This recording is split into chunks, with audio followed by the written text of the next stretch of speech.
Dracula, 1931. The myth, the legend, the one with Bela Lugosi, by Universal Studios. Cha-ching. originally Lon Chaney Sr., the man of a thousand faces, the man who put Universal on the map, was going to play Dracula, but sadly he died, with the silent generation of horror. Ironically from throat cancer. So plan B was Bela Lugosi.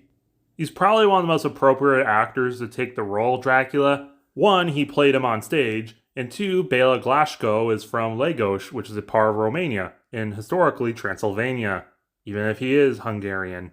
A lot of Transylvanians are. The film begins, and Renfield actually takes Jonathan Harker's role in the beginning, being the one to sell Dracula at Carfax Abbey. The villagers warn him about Dracula, but instead of mentioning that it's St. George's Eve, they mention that it's St. Walpurgis Night, which is kind of like Christian Halloween. Renfield makes it to Dracula's map painting castle. Dracula is the coach driver in this, but he takes it a step further by turning into a bat and guiding them, which is over the top. Yeah, look at the fake bats. And armadillos, which are native to North America, not Eastern Europe, so what the... I am Dracula. This Hungarian accent is like so cool. Oh my gods. Listen to them. Children of the night. What music they make. He says the wolf thing. I love the wolf thing. Either way, Dracula still makes the deal, and we go to London.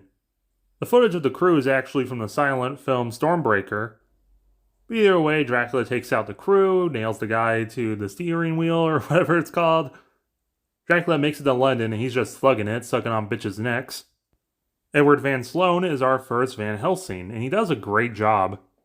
We do have a Dr. Stewart, but the guy looking over Renfield in Asylum is a new character named Martin, who's more or less just comic relief.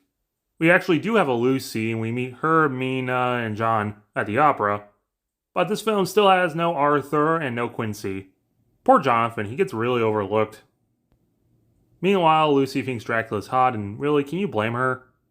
And that night, Dracula goes into her room, haha, instead of sucking her blood in the courtyard after she sleepwalks. There's a little piece of cardboard taped to her lamp. I do know this is a really old person thing. When I was clearing out my great-grandpa's house, I did see some cardboard taped to lamps. I don't know, it's just a little trashy and silly. Especially in this scene, because it's such like a fancy room. And then all of a sudden, a big hunk of cardboard clamped to a lamp. But instead of being resurrected as a vampire, Lucy's actually kind of dead and out of the film. And Renfield's just allowed to kind of run around the set. But then the characters realize there's something sus about him when they show himself Wolfbane instead of Garlic. And Dracula has no reflection, which is the first time we see this in film. Dracula turns into a bat, and he's implied to turn into a wolf, but the wolf is off screen. No rats and no mist. A lot of the second half of the film is basically just the characters figuring out that Dracula's a vampire, and Dwight Fry as Joker over here is hamming it up. Dracula? I never even heard the name before. This is one of the only adaptations that has Renfield's rats monologue, and the only one that has the entire thing. It all comes to head when Van Helsing scares off Dracula with a cross. Renfield gets tossed downstairs because he thinks that he became a traitor. Dracula grabs Mina, and he's staked off screen.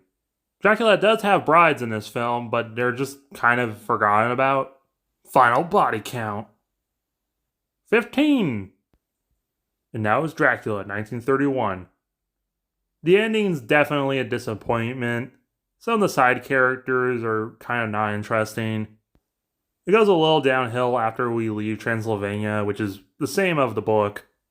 Originally, the only music of the film was the opening Swan Lake. The rest of the film has no music whatsoever. In certain scenes, this adds to like the atmosphere or whatever, but mostly it just feels kind of boring. But in 1998, a new soundtrack was made for the film, which does improve it a little, but this film's also still great. Bela Lugosi is the face of Dracula in the mainstream for a reason. He gives an excellent performance, capturing the suave, sophisticated seduction of Dracula. Edward Van Sloan as Van Helsing does a great job counterparting him. Dwight Fry as Renfield is also iconic, capturing perfect manic energy. You actually believe he's insane.